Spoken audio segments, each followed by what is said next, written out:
Yes, we can Yes, see. sir. Yes. I can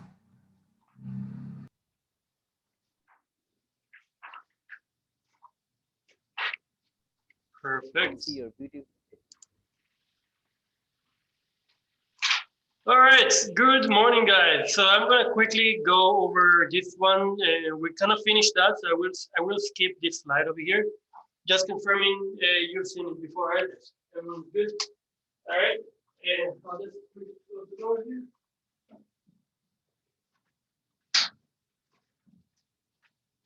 All right. Perfect. Good morning, people.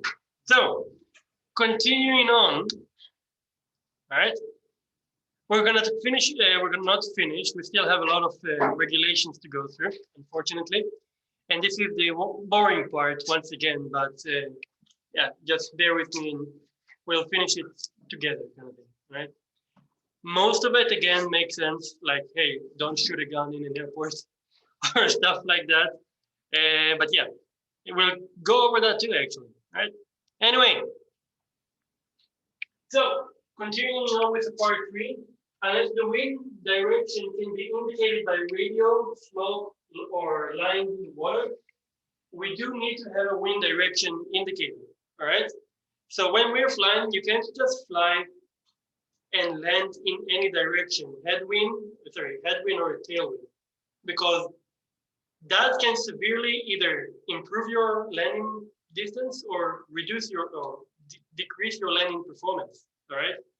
And so we have to have something. All right.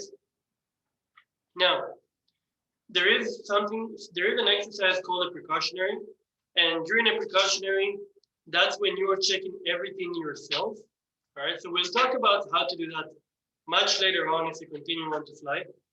But uh, if you don't have a wind direction indicator, technically, all right, you shouldn't be landing there unless it's some sort of an emergency or something like that.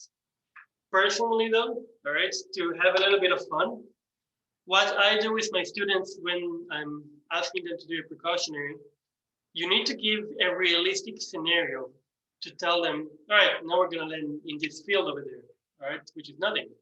So I always tell them, like, oh my God, listen, my baby is coming out, all right? We need to land right now. And so that's my go-to scenario because it's very realistic, right? For me to have a baby, right? But yes, and then at the very end of the exercise, I go on YouTube. I go like with a baby noise screaming in your ear. I told you, I bet you.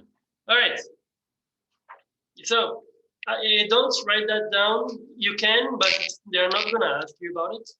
All right, it must be in conspicuous color. It must be very easy to see, right? Basically, and from 1,000 feet illuminated at night, it has to be illuminated at night.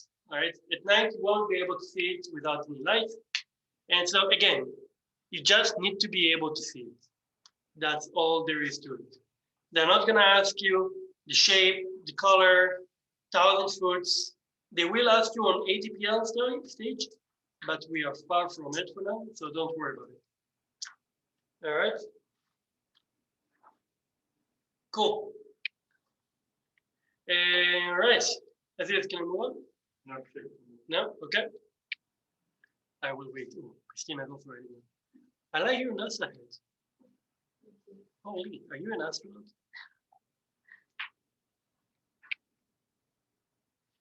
Brody, I was debating if I should have a tie.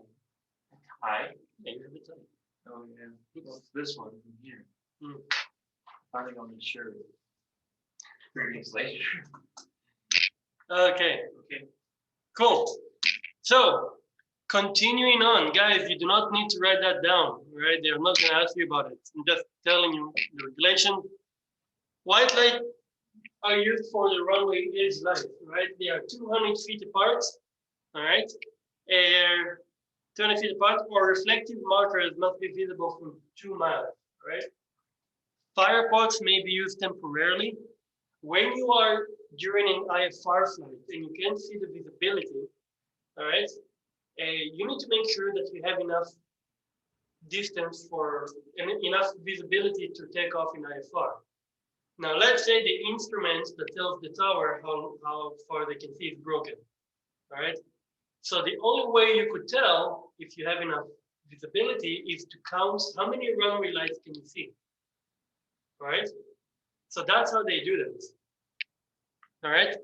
And if it's like really bad IFR and the equipment is broken, they'll tell the pilot, okay, line up on the runway, kind of like count the light kind of thing. I know it sounds weird, but trust me.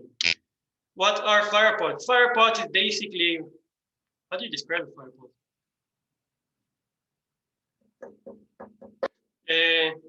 Fire, you know how you go camping and then you have just fire? That's like a fire pod kind of thing. All right, you just bunch of rocks, wood in the middle, and then you light it up, and then that's about it kind of thing. Okay, Gary? Blue lights. Blue lights are reflective markers for the taxiway. Again, 200 feet apart. No need to write that down. 2 miles, this is the distance we use. All right, John? So we will talk about it in navigation section, but don't worry about the 2 miles. It's like 2 miles, right? Like you have 2 kilometers, 2 meters. That's the aviation word. All right. We have red lighting.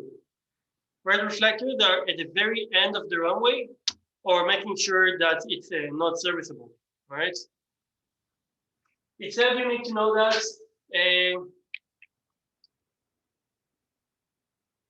I don't think you fully need to know that. If you wanna write it down, you could. I didn't see anyone being asked that on an exam before, so I would say don't worry about it. But the biggest part you would need to know is especially when you fly at night, right? Because I had people flying at night with me line up on a taxiway thinking it's the runway. Like, oh, I see the blue lights. Well, that's good, but blue lights are a taxiway, right?